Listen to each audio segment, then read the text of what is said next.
What is up, everyone? Welcome to Plastic Hearts Podcast, a show where we break down the video game news of the week. My name's Fonzie. I'm joined by my co-host, indie game dev, and something else, something cooler that I got to think of, Gavin. Gavin Jones. Gavin, how are you? I'm good. I got a puppy. I got, for some reason, titties on Twitter in the background. I'm not quite sure. Okay, yeah. So we have Twitter open. I follow a bevy of different, content creators. And that seems like another one there that you can't see. It's OnlyFans ain't gonna OnlyFans themselves. That's the yeah. How you been? I've been good. Living life. Feels like we're already in month 3 of 2021, and I've done exactly 0 with my life, which is I mean, that's me. That's most people. It's like we're pretty much at a year now dealing with the quarantine, right? With the shutdown. So like in that year time span, if you didn't die, it's like, what did you do with your life? I didn't do much. Like I started and stopped various diets, did various hobbies, but I'm right back where I was before. So I think you're a little bit better at holding on to hobbies than I am, but I feel I forget the name of the particular. Bare Naked Lady said it best when they said the years start coming and they don't stop coming. Why did we not listen when we were younger? Now, do you want to double down on the fact that that's Bare Naked Ladies, or do you think that I do not? Is it? So I paused before saying the right. All right. So if it's not Bare Naked Give Ladies, another shot. I know who it is. This is my actually moment for you. I'll just tell you, it's Smash Mouth. Damn it! The only reason why I'm not like this, the scholar for Smash Mouth lyrics, but there's an app called Wombo that will like take your face, and I'm sure it's still your identity, but take your face and manipulate it so you're singing and dancing to a song. One of the songs is Smash Mouth, and like that part of that lyric is in the song, but it's pretty dope. This is one of those situations where that sounds dumb. Count me in.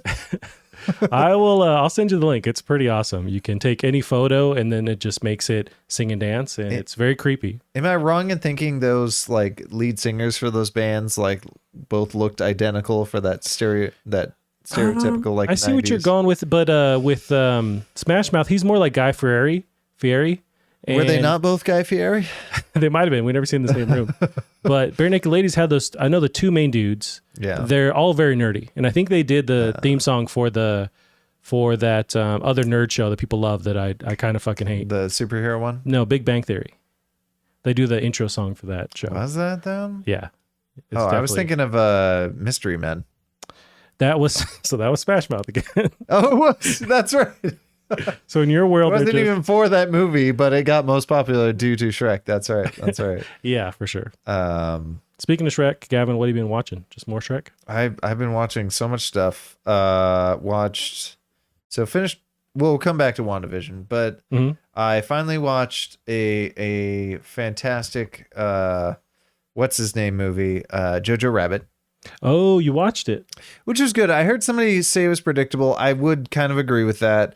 I fucking loved it regardless. Now, I loved it. There is a scene that is pretty nuts. Where someone is maybe dead. Yeah, that fucked with me. Yeah, that hit me. I should have really seen hard. it coming, but yeah, when they finally did it, the way that things arrived on screen, that hit me pretty hard.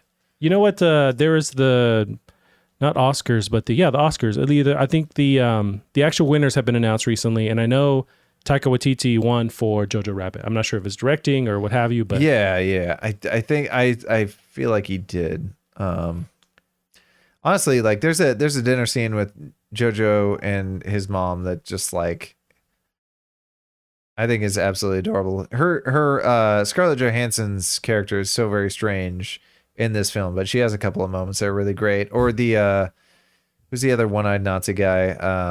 Who really wants to be flamboyant and dance around and stuff. I forget his name. He's in a bunch of stuff. He's awesome. Yeah, so much stuff. Or his little friend. I want to say Rockwell, but I'm not sure. Yeah, Sam Rockwell. It is Sam Rockwell. Yeah. Okay, yeah. His character was adorable, especially at the end. What's her name there? Yeah, her character was kind of... Oh, she's great. Yeah, is it Rebel something? Yes, Rebel Wilson. Yeah. There we go. I'm remembering stuff today. I'm on fire. This was, if nothing else, it was a fun movie until it's suddenly not, which tends to be the case with Nazi movies. Right. Him who's either taller or they were using visual tricks to make him. I think he's just that fucking tall. Yeah, that dude. I forget his name. I mean, he could cuddle so many people that should not be cuddleable if he's actually that tall. So the main kid, his buddy, who just kind of like gets thrown into stuff and just says, okay, whatever, like with the glasses, he's hilarious. Yeah. Oh man, this movie's awesome. It was really good. So I watched this. We'll come back to WandaVision. Okay. I watched a couple of movies this weekend. I finally saw Stranger Than Fiction with Will Ferrell. I've never watched that the whole way through. Did you like it? I did. I did. It was really good. I'm kind of surprised you could like start it and not finish it. This is one of those ones where it's like, So I'm Googling this and there's like YouTube rabbit holes of stuff. Yeah, we have stumbled upon YouTube conspiracies. Yeah. But yeah, Will Ferrell, this was back before, it was probably around, I don't know, Will Ferrell kind of became the same character for every single role he plays, sort of this man-child ever since Talladega Nights. This is his first kind of different role for sure. You know, he kind of did different stuff back in the day. Like you look at Mugatu from Zoolander, you look at, God, what was his other one? Night at the Roxbury. Yeah, but they're comedic, and this one still... They were, but they weren't the same man-child with every single role, and that's what he's gone back to now, with the exception of Lego Movie. And this was sort of another fun, more serious role that he did, but it's still comedic. And it was... I've never seen anything like this. I thought it was really cool. You know, it kind of reminds me of other comedians that have done the same route, where it's like Sandler with Punch Drunk Love. Yeah. I never finished that one either, or I don't think I ever started it. Or Jim Carrey with, like, say, The Cable Guy.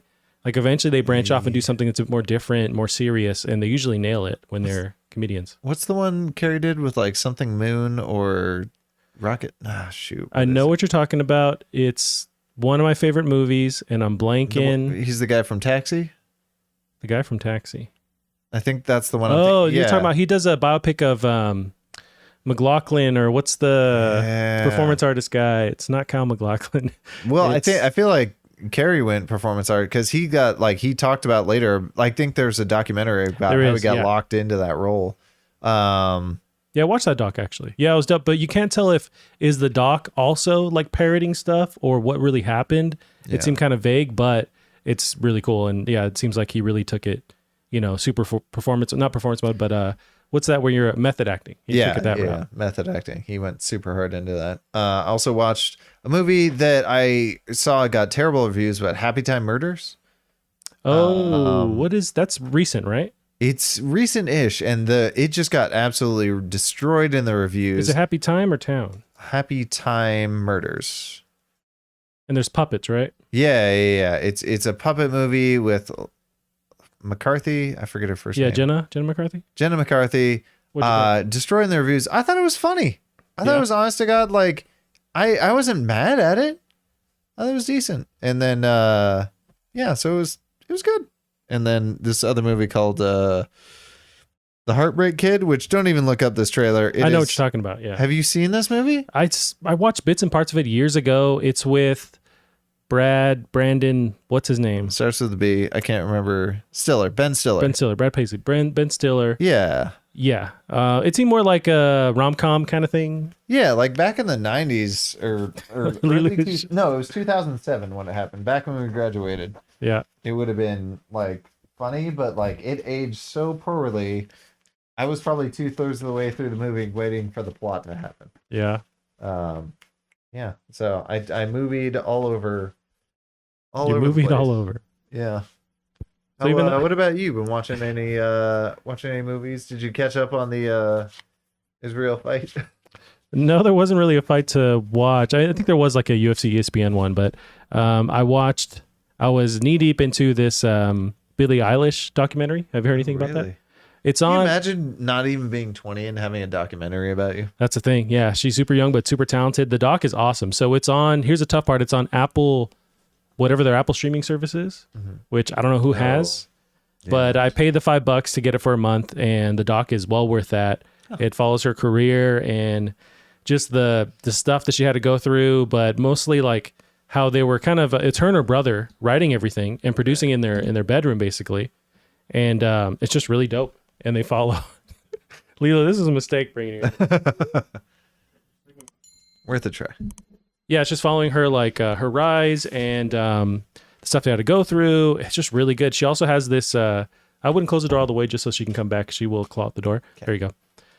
She has this shitty boyfriend in the doc who's like obviously jealous, I guess, of her success. So it can't be bothered to like show up to her shows. This is when she's big too. What? Yeah, he's a piece of shit. And she eventually, gets rid of him and he's just like, yeah, kick him to the curb.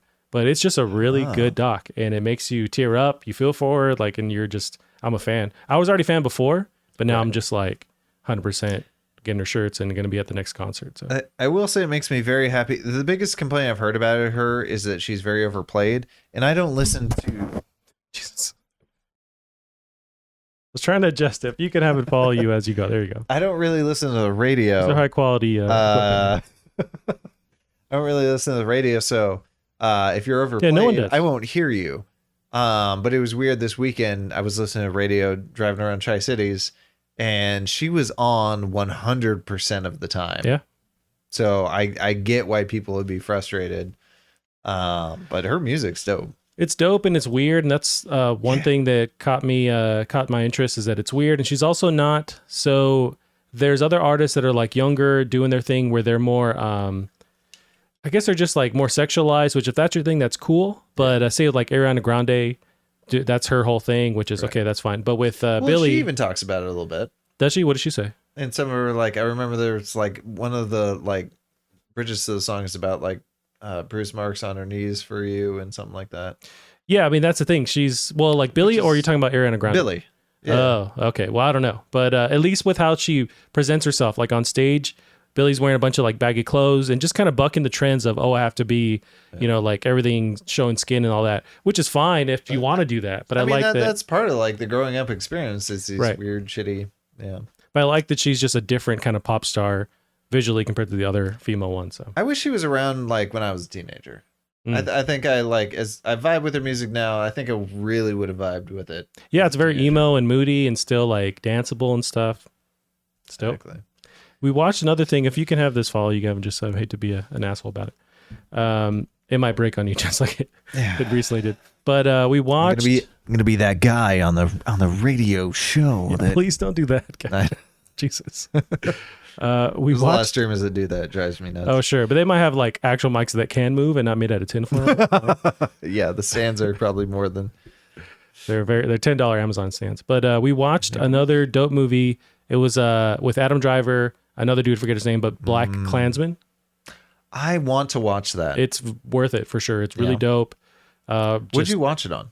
It was on Amazon. I mean, you rent it. You can rent it for like it was $5. So, you had to pay for it. Yeah, we tried to find a streamable version of it that was free, quote unquote, but couldn't find it. But yeah, it's $5. It's super easy, and it was worth it. It was really good. I thought that was Amazon Prime, but yeah. You know what? It might have been free. We just never watched it when it was, and then eventually there's that timed area where once it leaves, you have to either at least it wasn't where you have to like flat out buy the movie. There's a lot of movies out there where there's no rentable version. It's just like you got to buy it. Yeah, I had to do that with Jojo Rabbit, but the price was finally down to $10. Yeah. So you bought it? Yeah, I had to buy it, but like for the longest time, it's been like $10 to rent. Oh, I see. Or something. I don't know. It's been way too much for way too long, but fantastic movie. Oh yeah, super dope.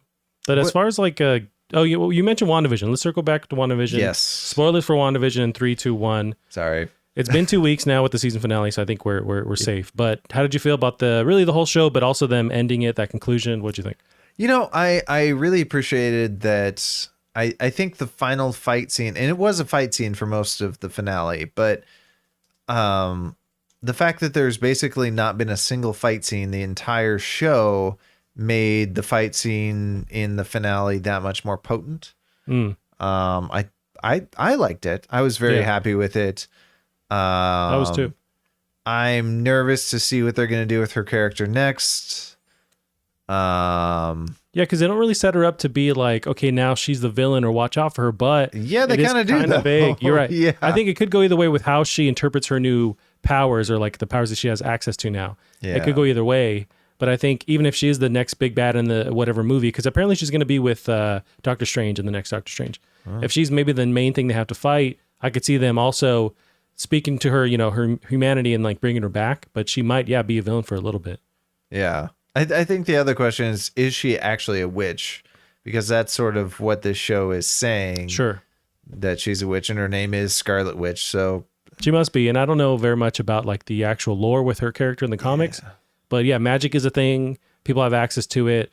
This also, they start to kind of connect the dots a little bit with like mutants, because that's a whole thing with people being born with powers versus people that obtain power somehow. The gal with the glowy eyes partway through. I don't know what her power is. She could stop bullets, apparently. Yeah, she has just not phase powers, but powers that she can change whether she's physical or not. She has like energy blasts or can fly. Yeah, it's just kind of vague, but she has powers somehow. So I'm curious. There's also the fact that I think what's her name, the other witch, I guess in the comic Agatha. book. Yeah, Agatha, I believe in the comic book universe trains Scarlet Witch. She does. So it looks like she's not going to do that now. So how does that affect things? Although they leave the door open because, in the comics she's a like a mentor, but they do go back and forth with sometimes she's on her good side, sometimes not. Right. So she does leave her alive, and they do even like directly say like, maybe I'll need you in the future or whatever. So she doesn't kill her. She's kind of locked away. So maybe there's a point where Wanda has to, get her advice because, she's a super old witch, so she knows how to use magic. Wanda has all this power and doesn't know how to use it, so she might get into trouble. I mean, you can do that. Like looking back at like Stick on Daredevil. Like, he doesn't like Stick, but also he kind of needs Stick, and that made for a fantastic, super interesting plot line. So if they can do something like that, we're going to see. It's going to be interesting where the Marvel universe goes. I really like them venturing into Disney Plus by, they don't have to create these like blockbuster movies anymore. I mean, they still will, they still can, but like with Wanda, it was this kind of, if not experiment, like they could play around with different like moods and tropes and stuff. They didn't have to follow the same formula with like an Iron Man, a Captain America. So I like that they can just tell these different stories that still, tie into everything. The next one that I think premieres this week is Falcon and Winter Soldier. So they're doing their show together. I think that's more of an action-y kind of thing, but I'm interested to see how that goes too. I'd be curious to know how much I need to catch up on to watch that. I feel like, despite not watching a lot of like the Endgame stuff with the Marvel universe, I feel like I mostly understood what was going on with this. Like, I got the Vision died. Yeah. Stuff happened. I mean, they played the trauma out differently in the show in a way that I feel like I understood. So, but with Winter Soldier and what's his name? Falcon. I've literally only seen him in Ant-Man, so that's all I know him from, and he's not great in Ant-Man. I see. Yeah, he has a scene with Ant-Man where they fight. I mean, he's big in. He has ties to Captain America, and that's why he's interacted with Bucky before, and so they're going to be this ragtag like good cop, bad cop kind of a situation thing going on. I think it could be cool. I don't really care for Falcon, so I'm hoping this will like make me care about that character. But I'm down for it. I love that they can mess with this, whole formula and create new stuff and just tell different stories that don't have to be like what you see in the theaters. They're still holding out for Black Widow that it's going to be in theaters. Like Marvel hasn't changed at all on that. So I thought that would come to Disney Plus eventually, but it's not. That is interesting. I have now, so I have a shower spider that I discovered as a Black Widow, and I've named her Scarlet now. Oh, damn. Honor of Scarlet. And that spider just lives there. Like you just don't mess with it. It has been there for 4 months, has had zero food, is still alive. Yeah. I feel like I have to respect the game. Well, you're the snack. You're the next snack, buddy. So I would watch out for that. But I think they can eat very seldomly and just like retain energy and then go and eat something, a person. Yeah. Well, I looked into it and it's like, 2 months is good. And I'm like, how is this thing alive 4 months now? And it's had 2 growth spurts. I don't know. Or it feeds off of your, dirt or whatever you leave in the drain or something. But it's now your pet. Or you're its pet. What about games? This is a gaming podcast. We got to talk about. Let's do one more hour of nonsense and then we'll get exactly. We've been going on for 20 minutes. Yeah, I hear you, Gavin. Games, what you been playing? Don't tell me Loop Hero again because I know everyone's playing that. Shut the fuck up. I've been playing Loop Hero. Yeah, you're liking it? Yeah, I'm still. Oh my god, is this what I think it is? What are you looking at, Gavin? Off screen. I've never seen. All right. You're snooping. I've never seen. Oh yeah, bring that over here. I haven't played it yet. I need to play it. I believe this was a PlayStation 3 launch title, I want to say. It was launch window for sure. Yeah, I remember the graphics I remember them being I'll show you some graphics, buddy. I remember them being amazing. when I saw that E3 footage showing them off. I thought this was. So you're talking about Lair. Now I have this in my collection because I need to play this. So me and Callum were going through various like classic PlayStation games for that PlayStation book club, and I want to also take notice for games that weren't good. And Lair is one of those where it had a lot of promise, but it got just bashed in reviews. But I never played it, and I do want to give it a chance and see how it runs and all that. I know the animation's still pretty good. Yeah, animations, the textures don't look that bad. I guess it was the gimmicky, aspect of the motion controls turned a lot of people off. And, I guess just like mechanics were wonky. Well, I forgot what this was called, but I saw there's a big dragon riding fighting game coming out here soon. And I was just like, man, what the fuck is that PlayStation 3 game that came out? It was supposed to be well, the new one looks very similar to this. It may have those floaty airbaggy things as well. But I want to say they added a patch that let you not have to use the motion controls, but I can't confirm that. But yeah, this is on my list to eventually jump into. Put this up. Lair. That being said, of the same. Oh, we're near, Mike. No, you're terrible, especially today. You're the most terrible you've ever been. Of the same ilk, though, there was a game called Warhawk.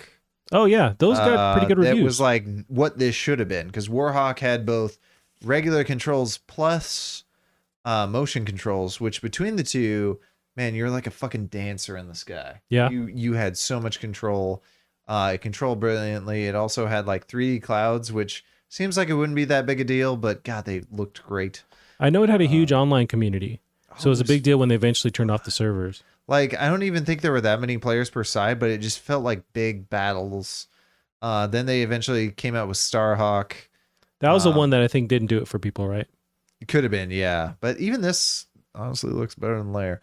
Well, no, the lighting it's more cartoony and super stuff. flat. But this was really fun. You know what? There was a time where PS2 era, PlayStation was nailing it with multiplayer games. So they had SOCOM was huge. Oh, yeah. With these like third-person multiplayer games. And then they kind of dropped that genre, or dropped the need to like be competitive multiplayer-wise. And Xbox 360 just took that and ran with it. Yeah. Yeah. Yeah, I forgot about Starhawk. Oh, man. This may give you motion sickness to watch, but if you're playing it, it's fine. Yeah. Ooh, the speed. Yeah, it's dope. I've never played this, but I know people really dig this game. So you guys are going to play Lair? Well, eventually. So I bought it on eBay for like $8. I think they honestly just wanted to give it away to somebody. Yeah. So yeah, I have that in my possession there. But we were talking about games. Did you get to play anything this week? I did. So what did I play? I played some more Breathedge very recently, basically last night. Yeah. You're further along on that? Just a little bit. I'm both making more progress. I'm very curious how much shit can be missed in this game, because I found like half of a tank that's going to double my oxygen. And it was kind of out in the middle of nowhere. So I'm hoping I can find that again. And this is not multiplayer, right? It's just single player? Not at all, yeah. Again, I've heard it described as what's that game? No Man's Sky, Minecraft? No. Aquaria? No, it's not Aquaria. Anyway. But it's a lot of fun. I also got that weapon they were just using, the little hitty stick. I just got the version. So this one has a strength or durability of 35 out the gate. Okay. And shortly after I got the one that had 99, I immediately got the one that had 999 durability. So it's like, I think I just stumbled upon that. I got lucky. Yeah. Or maybe I'm playing really slow. I feel like when I keep looking at howlongtobeat.com, and they say you should be able to beat this in about 6 to 8 hours. And I think pretty sure I was at 6 hours, like 2 hours after this point in this video. Now, is there like single player or like campaign content and like side stuff? And do you think you're jumping back and forth, or there's just one key like path? I mean, it's a survival-y style game, but so you have to collect these resources and use them to be able to get further each time you exit an airlock. Well, the survival nature makes me think that it can be, different amounts of time for everybody, right? Because you can spend as much time as you want building out your components or your base. Like you can really spend all the time you want to do. I think it just comes down to like how well you optimize your time outside an airlock. So when you're in an area and you can breathe, but you can see in the bottom left, that's your oxygen going down. This player is probably going to die unless they have some oxygen candles or something. Oxygen candles, that's a thing? Yeah. Like a flare stick or something? Oh, yep, they did. Yeah, so they got 40 more seconds. But Gotcha. it goes down so fast, and I can't tell if like it's going down faster where I'm at. Anyway, so I've been playing that. Some Loop Hero, which I feel like I'm getting worse at. Really? I don't know. Loop 1, like I've got Loop 1 absolutely mastered, but Loop 2 is just absolutely wrecking me. It's tricky. I'm probably gonna play some more when I get home. Did you see this game has sold over 1 million copies its first week? Damn. It's dope. I mean, there's a lot of these indie games that are just like killing it, say with Valheim, Loop Hero. It's an awesome time for these indies. Well, and it's so like this game, there's nothing else like this game. The closest thing is like a tower defense, but it's a reverse tower defense is the closest thing I can give to it. So it's super cool. I'm very happy for these devs. I played, what was the other thing I played? I played this. I've been playing Teamfight Tactics again. I got into it again. So that's your jam, yeah. Is that on Switch or is that PC? Mobile, and it may be on Switch. But I think it's just mobile and League of Legends launcher. Okay. But I kind of want to get back into after your podcast this Saturday. Which I woke up in the midst of a hangover. So oh yeah, you were there. Watching that and like playing fetch with a dog, and that was a weird feeling. Do we need to point it more directly? Oh, you're good. I'm just gonna keep doing this. You gotta. I'm gonna keep playing with my. If I had a napkin, I would just like dab your cheeks there. I'm watching out for you, Gavin. I'm taking care of you, my baby boy. What was I talking about? Oh, what was the game you and Callum were talking about? Well, there's a couple of them. We played Ratchet and Clank. Oh, right. No, which game were you talking about? Because it's like the Dark Souls with guns. Remnant. I may have to get back in Remnant because that's a free PlayStation Plus game again. It's kind of like he said, like what he was fine with it single player, but once he started rolling with the boys, that's where that chimed. That's when that game takes off. So I may have to jump in, open up the lobby, and start rolling with the boys again. Yep. But what have you been playing? I've been playing some Crash Bandicoot 4. So I was playing that, and it's pretty dope. I'm gonna look up some B-roll here, but there's a sale on PlayStation Network, and that comes with like the PS5 version, so it's in 4K now. It's 60 frames per second, and it's really cool, really beautiful. That's what first caught me off guard. This game is really, really beautiful. A lot of little nods and callbacks to all the other Crash Bandicoot games, but also it quickly becomes very hard. And I think that's what that community wants, because those original games are like, they kind of ease you into it, but then it's quickly where they demand like very fast reflexes and just like pinpoint accuracy, and it's not very forgiving. But so it gets into that. It is still forgiving, like it understands that there's a varying, gameplay types and age groups playing this game. Mm-hmm. But if you want to collect everything, then that's where the difficulty kind of unfolds. But I'm loving it. It's pretty hard. I'm already feeling it now, like 2 hours in. Now, is this a new game or is this a remake? It is a new game. So it's Toys for Bob are the devs under Activision, and they've created this, and it's dope. Isn't Toys for Bob the original developer? No, it was Naughty Dog originally. Oh, wow. Yeah, that's right. And there's like the driving ones, but I'm not sure if Naughty Dog did those or not, but like Crash Team Racing and whatnot. And then somebody else did the remaster. Maybe it was Blue Point. Maybe it was Toys for Bob, but somebody did the remake that was, which I played as well, and it's pretty dope. I hear Crash Team Racing is really fun. Yeah, people love it. That's like some people will like fight you in the streets saying that that's better than Mario Kart. So I would probably be fighting people in the streets for Lego Racing. Lego, you might be the only guy there. No, I guarantee you I am not. It was really fun. Let me look this up. You might have brought this up, or somebody else did. Don't look it up. It looks terrible. Like, no, time has not done this game any favors. But it's fun? Or you just have nostalgic? It's super fun, but it looks like dirt. Lego Racing. Oh, boy. 1999? Yeah. So what did this come out on? Conker's Bet, or not Conker's Bedford Day, but What was that racing game you had that you wish you had Mario Kart? Oh, that was Diddy Kong Racing. Yeah, too, Diddy Kong Racing, like as far as graphics goes, destroys this. That being said, like this race car, you do custom make the race car. That's awesome. It has a similar power up mechanic to Diddy Kong Racing, but you can also build like this wormhole that if you deploy your wormhole in certain parts of the track, you can just shortcut crazy sections. Interesting. So it's. And now, what did you originally play this on? This is a N64. Gotcha. Which I think the PC is probably what they're playing right now. Sure. On the footage, yeah. Yeah. I didn't know this was a thing.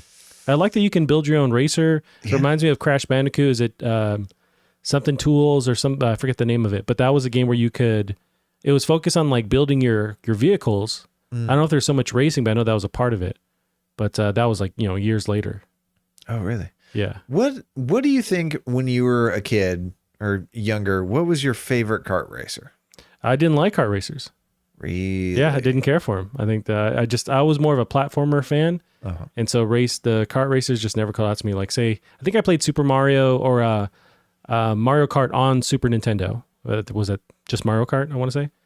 Yeah. Played that and it was fun, but I never got that bug that everyone had for all the Mario Karts or like Ridge Racer or Wave Race or Diddy Kong Racing. They never Wave Race. That was a fun one. Yeah, I like the water physics and stuff. That was cool, but they just never called out to me as a genre. So now, did you ever play Snowboard Kids? Because it's not quite a kart racer, but that was my favorite of the. I want to call it a kart racer. That was my favorite. I played various snowboarding games like SSX, Tricky, or say like Snowboard. Is it 1080 snowboarding on Nintendo 64? Oh god, that game was so hard. It was. Yeah, we had it, and I could rarely get past a certain point because it was.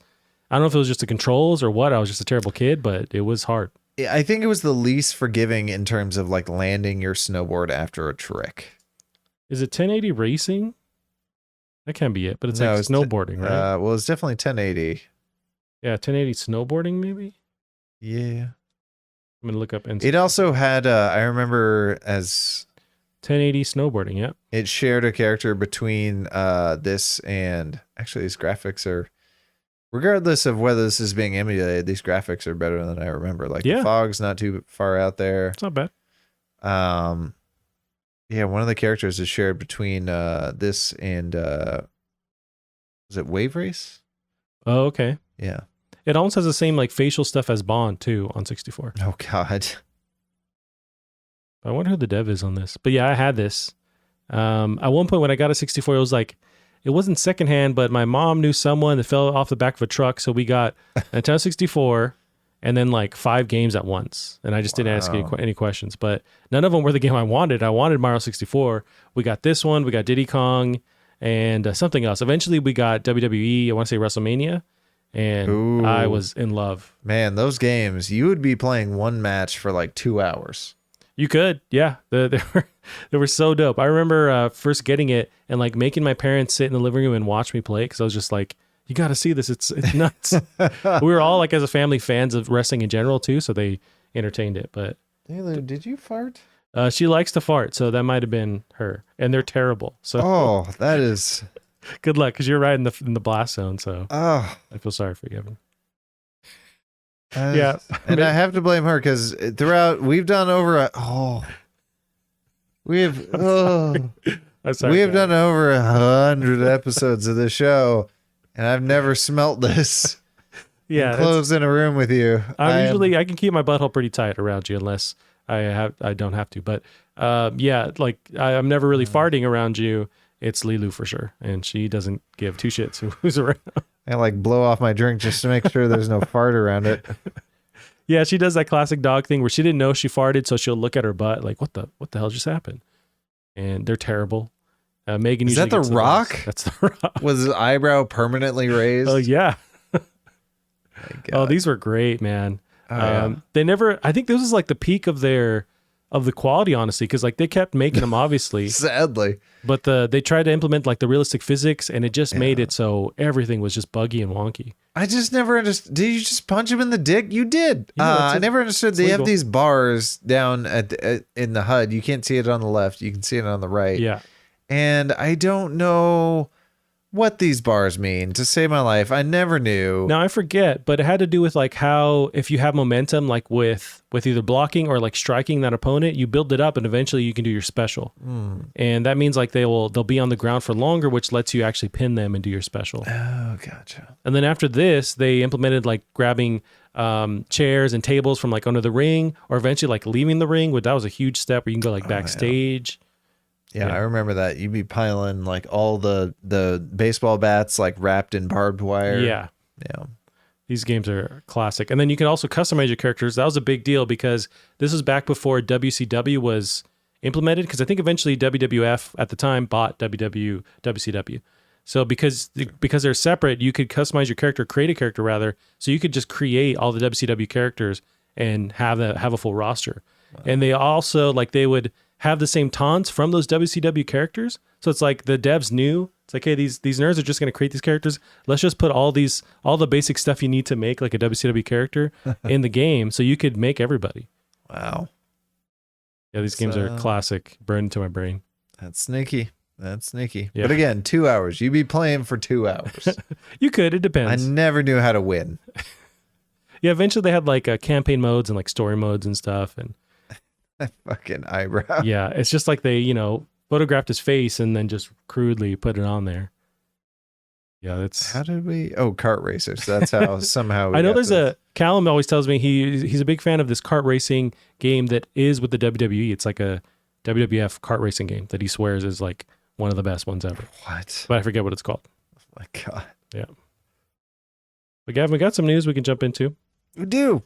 Not a whole lot of stuff going on, but definitely last week, Xbox is stealing the show with their Game Pass announcements and the Bethesda acquisition becoming official. So here's this first one. Outriders is coming to Xbox Game Pass at launch.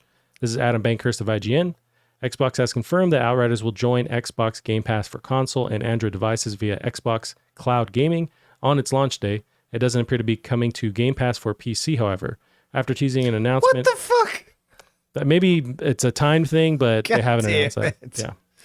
So after teasing an announcement over the weekend, Xbox confirmed that the game would come for Xbox Game Pass for console and Xbox Game Pass Ultimate on its April 1st launch day. It's another high-profile addition to Game Pass after Xbox added 20 Bethesda games to the service, 5 of which benefit from Xbox Series X's FPS boost feature. So there's a ton of them that are now part of that 20. But how do you feel about Outriders coming to Game Pass? Well, pissed off now. That it's not PC? Yeah, I was going to play it. You can play it on your phone through xCloud. I don't like your solution. That's their solution, they're telling you. I know it comes with that, but that's a shitty solution. Yeah. That is cool that it can at least do that. Yeah, I need to play more of this game. I never even beat the demo, so... I know they released the engagement rate for people playing the demo, and it was pretty long. It was like 40, 50 minutes. Nice. For the demo itself, which I think is, on the shorter side. That gets you through the shitty intro. Gotcha. It is a shitty... I've just seen clips of like the story cutscenes, and then there's an infamous like cutscene to jump over a ridge. But I think this is they wouldn't have made this deal unless they, didn't see the engagement on with the demo, and they trust that Game Pass has so many users now that it's a legit way to launch a game, and if not for like a timed, exclusivity or whatever. But it's not coming to PC. For some reason they made that deal. But bullshit. I would be curious. We do have these games coming to Xbox Game Pass, which confused me because several of them I'm pretty sure were already on there. Like Dishonored 2, I have on Game Pass and I've had for months now. You're right. So why is that being listed? Doom 2016, I'm pretty sure has been on there. Fallout 76, I'm very positive has been on there. Maybe not with all the expansions. Sure. I think Rage 2. So I'm not sure. I don't know. Maybe they're reminding people. I do think it's a big deal that they're making this into a commercial and they're showing off the commercial to people saying, hey, you may not pay attention to gaming news, but this is big fucking news. So listen up. Yeah, I think that's a good point that I didn't catch. That a lot of these are already on Game Pass, so they're just kind of reiterating. I don't know what's actually a new entry, because I think even Evil Within was there. I know some of the Wolfenstein's Youngblood for sure was there. Oh, was it? But the Elder Scrolls, some of the older ones might have been a newer thing. But it's Morrowind on there. I'd be down to play me some Morrowind. Yeah, that was the 360 one, or no, that's Oblivion. So Morrowind was on the original Xbox. Yeah. I just like, from what I've been told, that one, like, that was before. I think Oblivion is where it auto adjusts areas to your level, whereas Elder Scrolls 3, you could go into an area that's gonna fucking wreck you. Gotcha. And maybe you struggle and you get through it, or maybe you come back later when you're a little bit more powerful. I wish more games would do that. Yeah, not scale for you. Yeah. You know, I would love if games did that when it comes to like the Souls games. They don't give a shit what level you are or who you are. It's just brutally hard no matter what. I would love some kind of, leeway there. But yeah, I mean, so 20 games, whether they've already been there or not, are announced as added to Game Pass. But Doom 64, baby. That's the way to play. That's the way to play the original Doom. Apparently, I want to say Digital Foundry did a breakdown, and they're saying that it's actually running really good. They're huge nerds for any kind of Doom port. Sure. But part of this news that was from last week is that they also confirmed the messaging with Bethesda games now coming to PlayStation. So the official wording is it's anything that has Game Pass, that's where the Bethesda games will go. So unless PlayStation gets Game Pass, which is not going to happen anytime soon, that sounds like a weird universe where that does exist. But unless it goes there, they're not going to be on the PlayStation platform. It still gives me hope that Game Pass will come to Switch. At this point, this has been rumored for so long, right, that it can't be a thing. I think when we first started recording 2 years ago, that was one of the early rumors, was that there was some kind of Game Pass thing coming to Switch. And I think it's still possible. They have a great relationship with Nintendo. So if it's going to go anywhere, it's going to go there.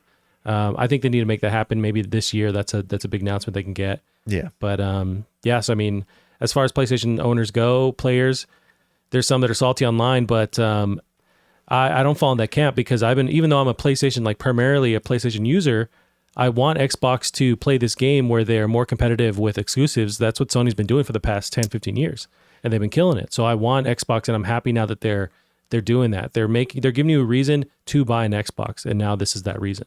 Right. I think something, and I even saw this with you and Callum this weekend, there's been a lot of PlayStation fanboys out there that have been like, yeah, it sucks. I'm probably not going to be able to play the next Elder Scrolls game, but like, good on Xbox for getting in the fucking game. Yeah. 100%. They've been out for way too long. So yep. And they started that, what was it, like 2 Game Awards ago? They started announcing acquiring this, acquiring that studio. Dude, it could have been 3. Yeah. It honestly could have been 3. It was a while ago. And so we were waiting for, okay, they have these studios under their belt now. When are we going to see these dope exclusives? But even then, we're seeing some of those games come out that were still to PC, which is something they're always going to do. But now I think this is a huge step for them going, okay, we're building this platform that you want to come to Xbox to be a part of. Something thinking about that makes me a little bit nervous is where is Psychonauts? Yeah, Psychonauts 2. I don't know if we've gotten an update recently. I think the last one was one of the Game Awards before the last one. They had Schreier, what's his name, the main dude? Why am I blanking? Yeah, I'm blanking on him too. Yeah. He's an industry veteran. Anyways, the creator of Psychonauts. Yeah. He was there presenting. I think that's right when they made that deal. So that was a while ago. So maybe there's been trailers since then, and I just haven't been on board. But well, and it was in development for a while before that too. Like it was not Kickstarter, but whatever platform they did that's Kickstarter adjacent. Oh, okay. Yeah, I know what you're talking about. Maybe with the help, now that they're acquired by Xbox, they have more people that can throw at it to finish it up.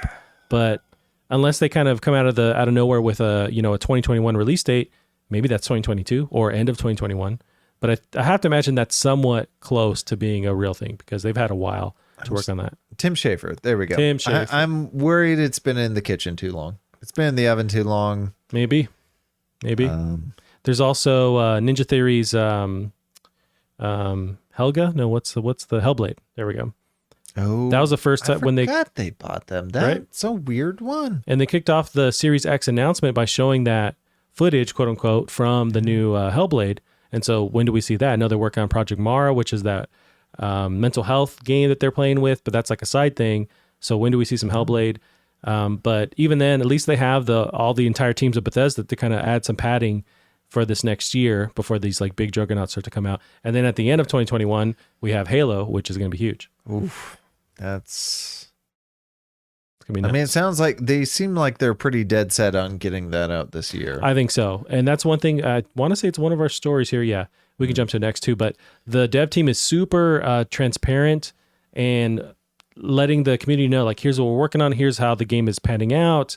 There's those thumbnails from, 2 weeks ago. It's like they're really trying to be just open about how the game's going. So I think this is a definite change from the year before when we didn't know, and then we got that trailer and people freaked out.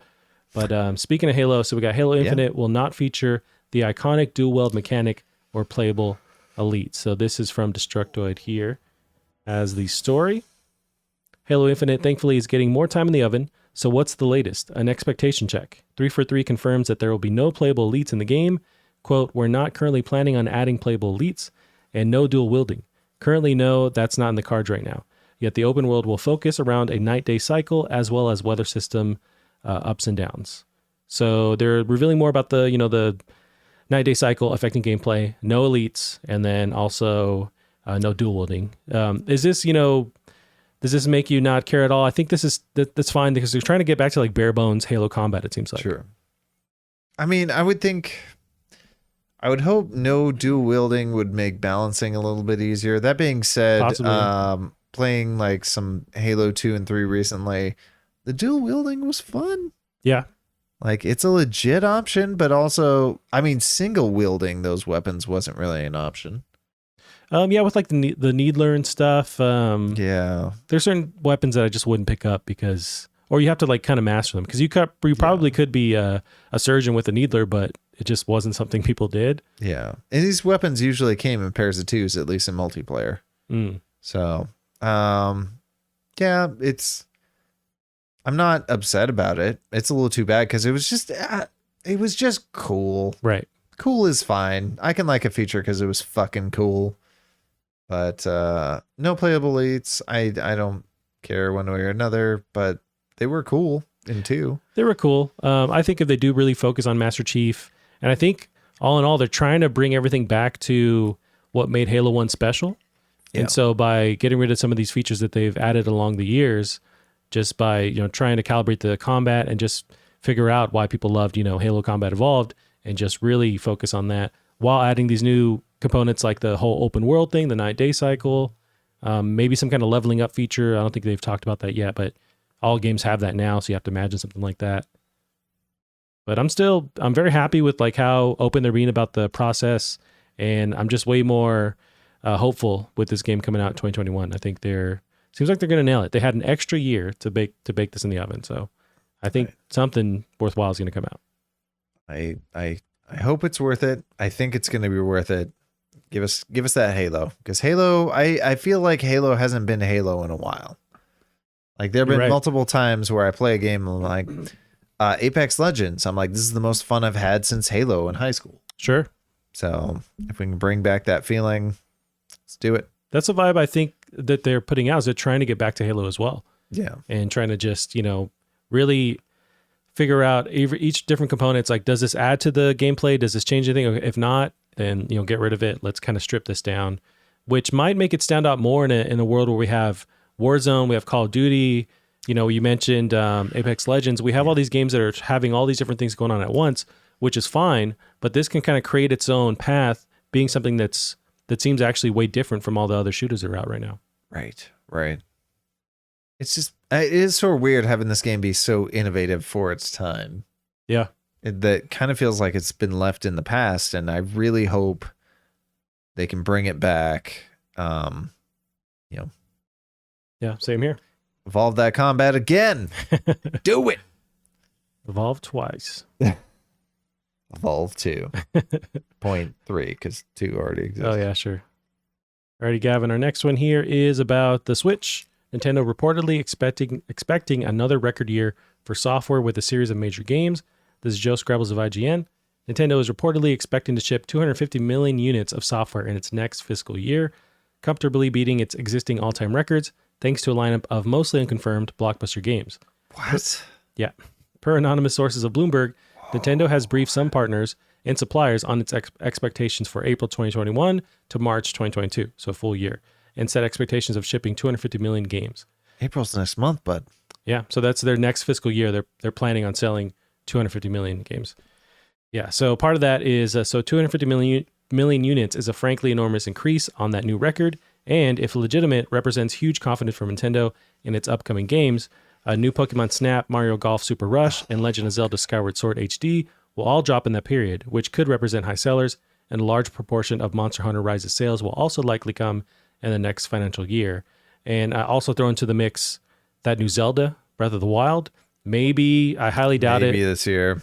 But this is giving them praying. a full year from now, so I feel like it's got to be within that window, right? Oh, yeah, sure. So if you add all these different games, 250 million units, or software sales rather, that they could definitely reach that.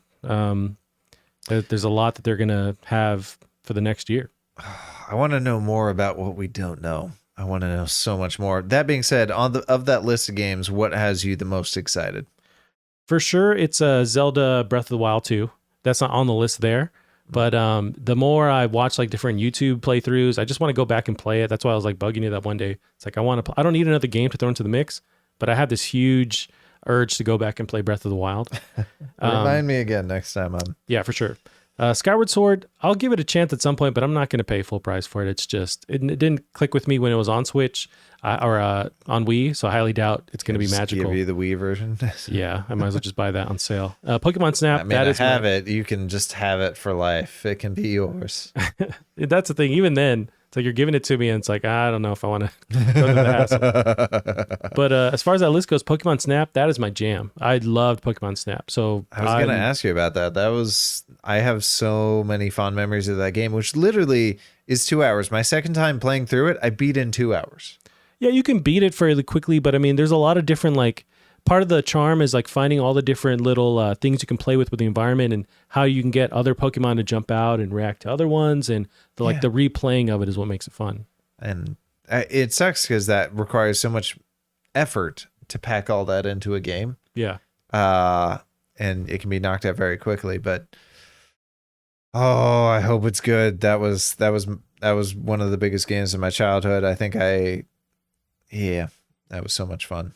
Yeah, I never cared for like the traditional trading and fighting in Pokemon games, like where you play or fight each other with your Pokemons. I don't know anything about it. I don't care. Right. It's never struck a chord with me, but Pokemon Snap did 100%. Yeah. I even got Pokemon Stadium as a kid, and I was just like, this isn't Pokemon Snap. Get this out of my face. That was quite a bit different. That was like Pokemon, but 100% battling. Right. Which Pokemon is not just battling. There's a lot in between the battling. Gotcha. And there's also, we haven't heard any updates on Metroid Prime, 4, 5, whatever the next one is. Mm-hmm. I know it was kind of not development hell, but like they were moving around with the teams and trying to change gears with it. Was that last year at some point? That was the last time they talked about it. I feel like it was 2 years ago. It could be. It's been a hot minute. Do we see at least an update this year? Like that's waiting in the wings. I called it for the last press conference, dude. Like I thought it would be out by now.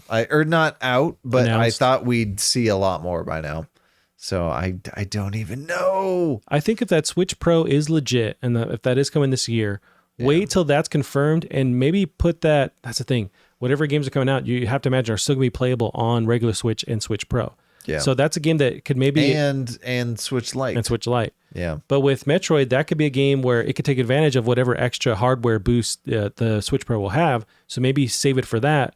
But as I think about that out loud, it's like it's still going to be able to be played on Switch Lite and regular. Otherwise, it doesn't make any sense. So I don't know about that. But I can't wait to see what that game even looks like. If there's a new direction or a reimagining or what have you. We had some footage going in the background of Nintendo games. That reminded me, I did play a little bit more in Bowser's Fury this weekend. Ooh, yeah. You still liking it? Is it changing at all, your experience? It's just very different. I continue to see why people see this as an experiment, a prototype. This is something they tried out. It's cute. Yeah. I don't know that I'd want more than 4 hours of this. I don't think if they turn this into a full-size game, it's going to play this simply. It's very simple. I think we'll give it that.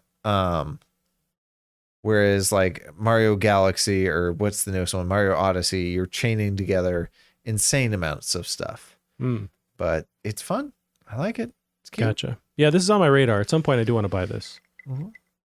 But it's Nintendo, and they never bring down the price on their games. And that's fine. I think I I'm thought ready about to pay. buying the cart just so I could like lend it to you afterwards. Apparently, I haven't unlocked whatever's in front of them there, but that rainbow thing going on. Yeah, that rainbow.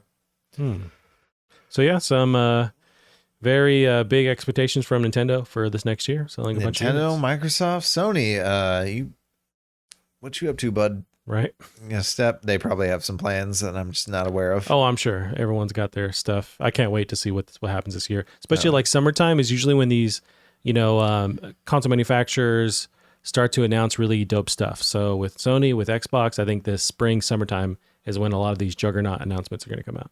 I still think as good as this year is going to be, I think next year is legitimately going to be completely off the chain. Yeah, for sure. If you look at every console release, it's like the first year you're getting a lot of cross-platform stuff and stuff that is not optimized. It's like the second, third, that's when you start to get like really tailor-made games that blow everyone out of the water. So you're right, where if you're really waiting for like some, dope stuff, it's going to be these next years. But like this year hasn't been a chump at all. Like you had, at least on the PlayStation 5 side, you had Miles Morales, you had a lot of next gen versions of games, upgrades like Ghost of Tsushima. So there's been a lot of like support for last gen that's still been like bringing life back to these other games. So I've been fine with how this year's been going. But yeah, as far as like crazy, drop your pants exclusive games that are for next gen, not yet, but it's coming. I do love as well. One of my coworkers recently got a PlayStation 5 this last Thursday. I'm like, dude, how are you liking the solid state? And he's like, I can't go back. And that's how I felt once I got my M.2. There's no going back. Yeah. Load times, fuck them. Absolutely fuck them. For sure. Yeah, we just got to get this SSD tech cheaper. But yeah, for sure. It's already pretty good. I saw a deal on a 1 terabyte for $200. And it's going to like... Hard drive technology is going at a different pace than the rest of technology as a whole. It's going really fast. So I'm sure this time next year, it's going to be 2 terabytes for $200. That's possible. Although with the SSD on the PS5, it's that next version or whatever that is still pretty pricey. It's that 3.M. Yeah, something like that. It's like this next level. So, but that even then, all this stuff gets cheaper over time, so it will get cheaper. That's still my favorite innovation. Like when I was, again, even going back to an older game, when I was replaying Dishonored 1, that 1 second load time, my immersion is not broken at all. Right. Just get me in there. And it really, especially the game like that, where you're there's trial and error, you're figuring out which path you want to take. It's not punishing you for dying because you can jump back in very quickly. So you're not getting frustrated. Have you seen the load screens for Demon Souls? On PS5? Yeah. Where it's fairly quick. I played it. Mist, and then the mist goes away and you're back. Yeah. It didn't make it any better every time I was dying, but that is happening, yeah. Like even the load times in Cyberpunk were pretty low. Like it's... yeah. I was playing on PC and it was fine. I don't know how the console was doing, but... Yeah. It's great. I appreciate it. Alrighty, Gavin, we got an update on a game that we've been waiting for. So we'll finally get a fresh update on Dying Light 2 this week. So this is from Chris Moyes of Destructoid. So Techland is finally ready to offer new information on the development of Dying Light 2. The developer will release an update pertaining to the Long in Limbo sequel on Wednesday, March 17th. That's this Wednesday. In a follow-up to Techland's update announcement on Twitter, the developer admitted that it had jumped the gun on Dying Light 2's reveal, which took place way back at E3 2018. However, Techland said that production has been continuously moving forward since the initial reveal, and as such, the sequel was not in any form of development hell. That was rumored a while ago. Mm-hmm. Although this is coming from the dev, so of course they're not going to admit that like they've had internal problems or whatever. Is this footage from Dying Light 2? This is their 2018 E3 reveal. So this was 5 years ago. Yeah, and they're saying they jumped the gun, and this game looks better than most things out there today. Well, I guess jumping the gun in the sense that they couldn't bring this to launch, anytime quickly. It's like this is what they're shooting for, but it seems like it's not all done yet, and promising this, for sure. I think they can nail it eventually, but they just couldn't hit that 2020 spring was their original launch time. Oh, was it? Oh, what was that you just did? I'm sorry. I yawned. No, I just now hear it way more clearly in my headphones. I can. Oh, you're wearing the headphones. Okay, yeah. That's why I'm getting my microphone touched up on today. All right, no, that's way too close. That was way too close. Is that good? I know that you like to go for like dramatic effects sometimes, but it's Do I? Yeah. Or am I just talking louder? No, sometimes you like to get in there to like drive a point home. I don't think I do that intentionally. Oh, I listen to the stuff back, and yes, you do. And I respect and love that you like to do that. That's a performance side of you. But then when it comes to audio, it's just the worst. So that's just some feedback there. But yeah, so it's coming. We're getting some updates on it. I'm very excited to hear that they're willing to talk more about it, and it's not dead.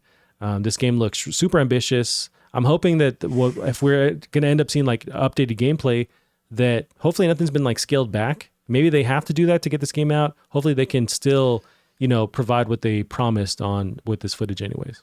My concern, and this happens, you see this a lot with movies when they change like writers or directors partway through, is it feels like two different movies or two different games. And they did get rid of the writer, who's a legendary writer, but he had a pretty big Me Too moment.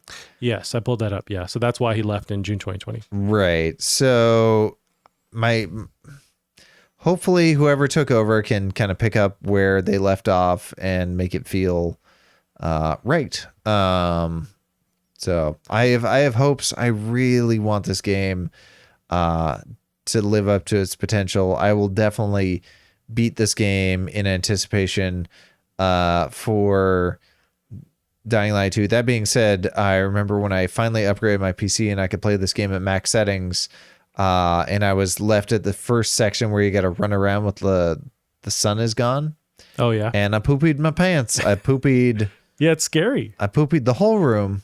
Yeah, because the audio is so great where you hear these like bloodthirsty, zombies or demons, whatever the hell they are, zombies. Yeah. Right behind you, like on your shoulders, and you have to just run. Like if you spend any second to like turn around, I think they give you that slow down time turnaround thing, but it's like you don't want to see that because it's just a pile of zombies behind you, and you just have your little UV light. It's dope. Right. And the first mission when you finally get to this area is like, yeah, you got to run out in that shit. I'm like, no, I don't. I'm just gonna stop playing now. Yeah, that's great. I love the first one, so I'm hoping that they can they can nail it. They can provide what they were trying to do. And even though they've had the hiccups with development stuff and losing various key people in the development process, I'm hoping they can still, even if the writing sucks, it's like that first game, the writing wasn't the strongest part of it. It was the mechanics. So I'm fine if the writing is not that great in this game. Sure. I'm also impressed by like the support for it with all the DLCs and they kept adding stuff. I think they added like 4-player that you can play through it, like 4 players with you. It's possible. I didn't see that. That's awesome. I know there's vehicles at some point, or like a separate area where there's vehicles. That's nuts. So we'll hear about that this week. So that's pretty dope. And Gavin, we're at an hour, and that's all I got for you this week. We can end it there. A short and tight hour episode. Where can they find you? Where can they find you on the interwebs, Gavin? You can find me on Twitter at Drunk Devs. Awesome. You can find us as well on Twitter at Plastic Heart Pod. Gavin, you're starting to tweet now. You're getting older. You're growing up. So I'm starting to retweet now. That's what I'm doing. Baby steps. We'll get there. We'll get there where you drop your hot Corona, tweets online. We'll get there. Conspiracy stuff, whatever you want to throw out there. Oh boy. Oh brother. Alrighty, we will end it there for the week. We'll see you guys later. Bye bye. Catholic Space Lasers.